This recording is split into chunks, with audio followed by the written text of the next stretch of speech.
Hello दोस्तों, स्वागत है आपका आपके अपने YouTube channel create wealth with Atul में। आज हम बात करेंगे कुछ ऐसे स्टॉक्स की जहां मार्केट में एक अच्छी अपॉर्चुनिटी है पैसा बनाने की। मार्केट ऊपर के लेवल से काफ़ी करेक्ट हुआ है, तो ऐसे में अपना पोर्टफोलियो डिज़ाइन करना, उस पर ट्रस्ट करना काफ़ी ज़रूरी होता है। तो कहाँ पर ऐसी अपॉर्चुनिटीज़ हैं डिफरेंट डिफरेंट सेक्टर्स में।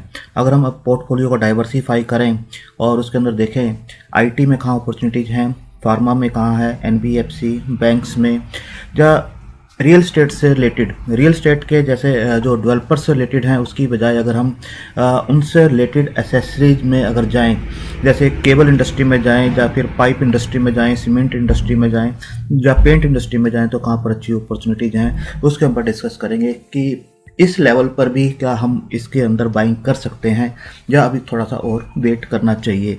तो बात करते हैं हम सबसे पहले HCL टेक की।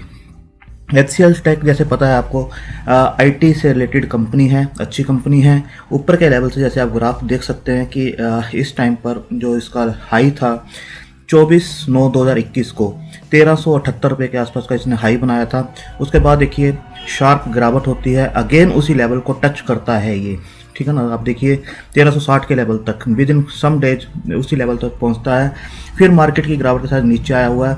और अगर आपको ये 1100 के आसपास या 1080 के आसपास स्टॉक मिलता है तो बिल्कुल आपको इसे अकमुलेट करना है लॉन्ग टर्म के लिए। शॉर्ट टर्म में भी ये अपने लाइफ टाइम हाई जो कि 1370-80 के आसपास का है उसको ब्रीच करता हुआ नजर आएगा। रिजल्ट्स बहुत ही अच्छे हैं। आईटी में जैसे एक नीचे के लेवल से काफ़ी अच्छा स्पाइक देखा गया था, उसकी वजह से थोड़ी करेक्शन है हर एक स्टॉक में, चाहे वो इन्फोसिस हो, चाहे वो TCS हो, और चाहे आपकी मिड कैप हो, विप्रो हो और टेक महिंद्रा हो, सभी में ही है। बट HCL एक अच्छी अपॉर्चुनिटी दे रहा है अपने इस लेवल के आसपास और इसने एक बेस बनाया हुआ है। तो 1130 के आसपास का लेवल है, कहीं पर भी 1100 या 1080 1070 के आसपास मिलता है तो बिल्कुल इसे अकमुलेट करके चलना चाहिए। सेकंड स्टॉक हम देखेंगे डीवी स्लैब का। डीवी स्लैब देखेंगे तो अभी 4100 के आसपास ये स्टॉक चल रहा है, बट 3900 के आसपास ये स्टॉक मिलता है तो बिल्कुल इसे अकमुलेट करके चलना चाहिए। जैसे HCL के हमने डिस्कस किया तो HCL का मार्केट कैप देखेंगे 3,06,000 की एक दिग्गज कंपनी है, डिविडेंड भी 2.83% के आसपास का है। अगर सेम वे में देखें डीवी स्लैब जो फार्मा से रिलेटेड कंपनी है, इसका मार्केट कैप अगर आप देखेंगे तो 1,09,860 का मार्केट कैप है, डिविडेंड भी 0.48% के आसपास का है। तो डीवी स्लैब जो है अगर 3900 के आसपास मिलता है तो बिल्कुल फार्मा में आपको एंट्री बनानी चाहिए। काफ़ी अच्छी ये कंपनी है डीवी स्लैब, API की मानी हुई कंपनी है और आने वाले टाइम में अगेन ये आपको अपना लाइफ टाइम हाई टच करता हुआ जो कि 5425 के आसपास का है, बहुत ही अच्छी आपको इसके अंदर अपॉर्चुनिटी मिल रही है 35-40% के आसपास की। तो इसे भी अकमुलेट करना है, बिल्कुल अच्छे लेवल पर ये आया हुआ है और आप देखेंगे RSI 43-44 के आसपास की नीचे चलती हुई नजर आ रही है, जो कि एक बाइंग अपॉर्चुनिटी आपको दे रही है। इसके बाद देखेंगे बजाज फाइनेंस NBFC से रिलेटेड। अगर इसका देखेंगे RSI 47 के आसपास का है, मार्केट कैप देखें तो ये भी आपको पता है जैसे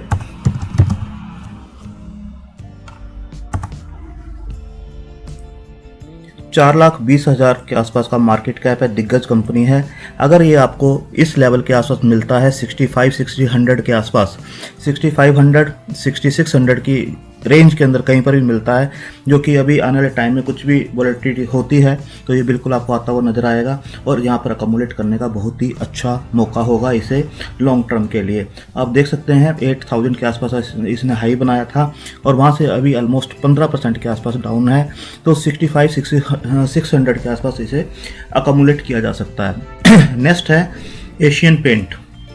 एशियन पेंट जैसे आप देखेंगे 3000 का एक अच्छा बेस इसने बनाया हुआ है। यहाँ पर इसने 3000 का जरूर ब्रेक किया था कुछ दिन के लिए, यहाँ पर विसल ब्लोअर की एक न्यूज़ थी, वो टाइम था बहुत ही अच्छा इसे अकमुलेट करने का। बट अभी जो है 3000 को आप देखेंगे टच नहीं कर रहा है स्टॉक, काफ़ी टाइम से उसे रिस्पेक्ट कर रहा है।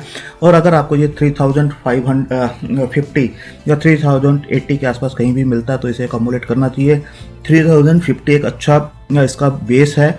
आप देखेंगे कुछ टाइम पहले भी ये 3051 के आसपास आया था, तो इसे अकमुलेट करना चाहिए लॉन्ग टर्म के लिए। इसका भी अगर हाई आप देखेंगे तो 3590 3600 के आसपास का इसका हाई है, जबकि इस टाइम ये ट्रेड कर रहा है 3100 के आसपास।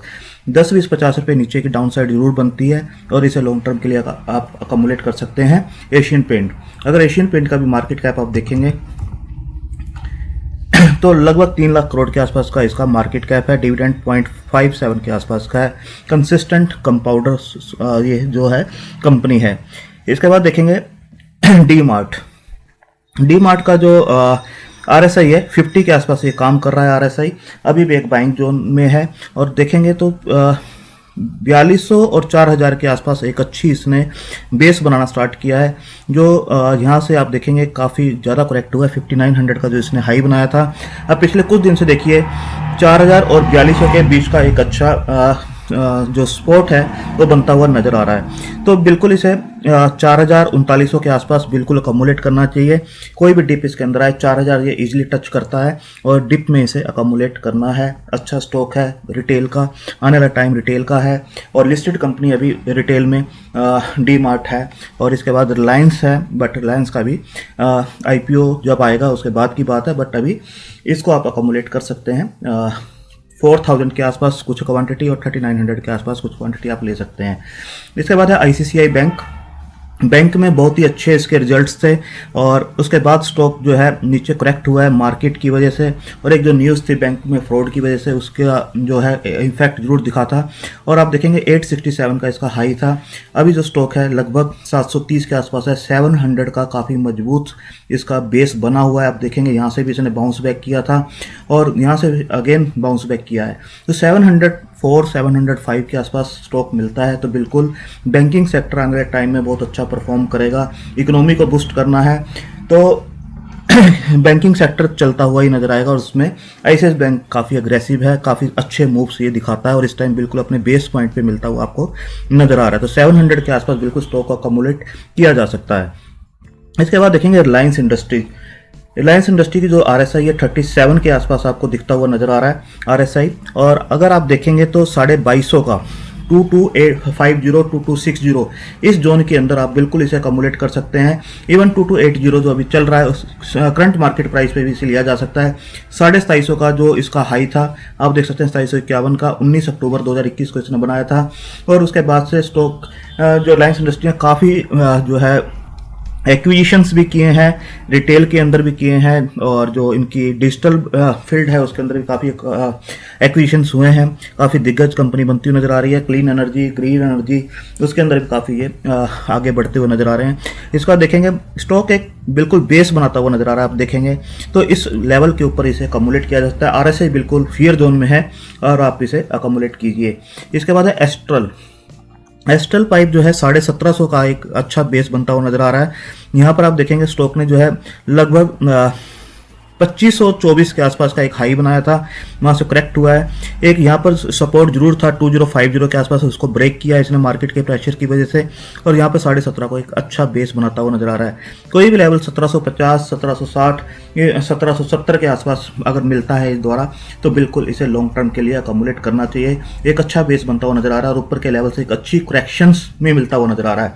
कंसिस्टेंट कंपाउंडर है, अच्छी बड़ी कंपनी है। अगर आप इसका देखेंगे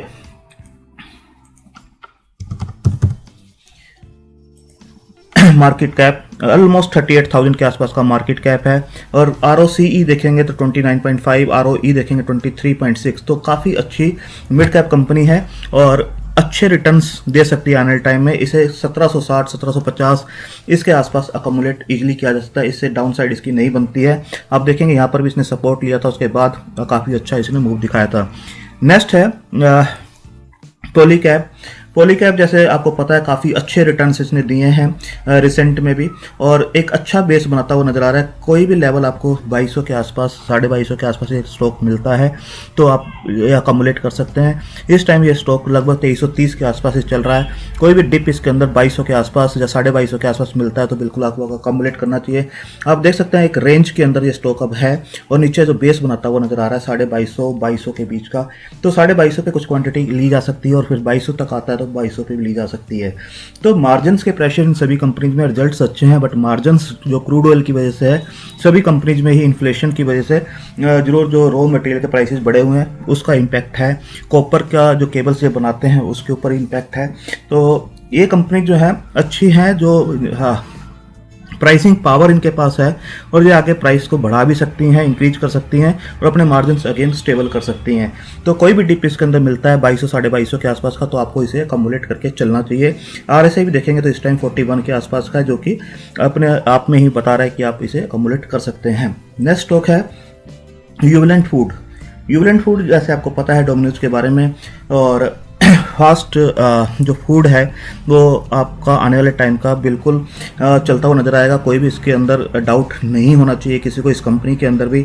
आप देखेंगे ऑलमोस्ट जो है 19 अक्टूबर को ही इसने 4420 रुपये का एक हाई बनाया था। उसके बाद से स्टॉक अभी 2940 के आसपास मिल रहा है। अब देखेंगे 2900 के आसपास और 2850 के आसपास, 2850 से 2900 के आसपास एक अच्छा बेस बनता हुआ इस स्टॉक में भी नजर आ रहा है। ऊपर के लेवल से अच्छी करेक्शन हो चुकी है। स्प्लिट की इसके अंदर जो न्यूज़ है वन एल टाइम में डेट्स देखते हैं कब आती है इसकी, तो इसका स्प्लिट भी आपको आते टाइम में नजर आएगा। अगर हम देखें इसका मार्केट कैप, तो ये भी लगभग 38,000 करोड़ के आसपास की कंपनी है।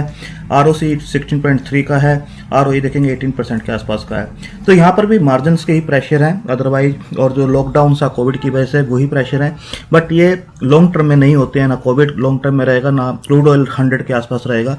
जैसे जैसे जियो पोलिटिकल प्रॉब्लम सॉल्व होंगी, क्रूड के प्राइस भी नीचे आएंगे और ये सभी कंपनी जो है दिग्गज हैं अपने फील्ड की, ये बढ़ती हुई नजर आएंगी। तो आप देख सकते हैं IT में HCL टेक, फार्मा में डिविस, NBFC में बजाज फाइनेंस, पेंट में एशियन पेंट, बर्जर भी कंसिडर कर सकते हैं। इसके बाद डीमार्ट रिटेल में, बैंक में ICICI बैंक, रिलायंस इंडस्ट्री अपने आप में एक डाइवर्सिफाइड कंपनी है, एस्ट्रल पॉली पाइप्स में, CPPVC में, केबल्स में पॉलीकैब और यूवलेंट फूड को आप अकोमुलेट कर सकते हैं। किसी भी डिसीजन को लेने से पहले, अपने पोर्टफोलियो को डाइवर्सिफाई करने से पहले आप अपने फाइनेंशियल एडवाइजर की सलाह ले सकते हैं और उसके बाद धीरे धीरे इन स्टॉक्स को अकोमुलेट कर सकते हैं। बहुत ही अच्छी अपॉर्चुनिटी है। इवन अगर ये सभी स्टॉक अपनी लाइफ टाइम हाई को भी टच करते हैं, तभी आप इजीली 25% के आसपास का रिटर्न इन सभी स्टॉक्स को मिला के बना सकते हैं। और सभी दिग्गज कंपनियां अपने अपने फील्ड के अच्छे मोट हैं इनके पास, और सिर्फ मार्जिन का प्रेशर है क्रूड ऑयल की वजह से। तो आप अपने फाइनेंशियल एडवाइजर से डिस्कस करके इनको धीरे धीरे अकोमुलेट कर सकते हैं। थैंक यू, धन्यवाद।